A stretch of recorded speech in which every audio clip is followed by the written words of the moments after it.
Alrighty, so going back to prefixes, today we are going to focus on the prefix M, which is spelled I-M, which means not, and the prefix re, R-E, which means again. Just a refresher, a prefix is a set of letters or a word part that goes at the beginning of another word to create a new word and give it a new meaning. Okay, so remember, prefix always goes at the beginning.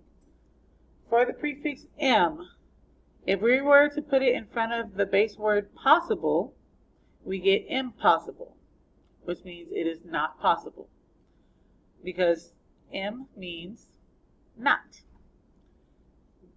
Same with the word impatient, not patient. Immature means not mature.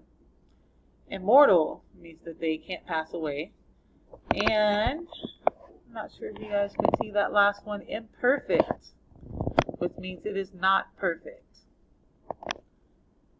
The prefix re, again, if we were to add it to the base word do,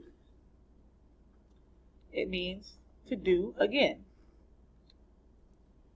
If we were to add it to the base word start, to get restart, that means start again. Remake, make again. Rescan means to scan it again.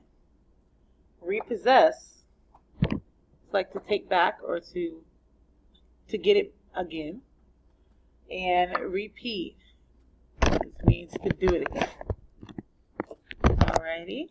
So in the next slide, you are going to use some of these words in your own sentence.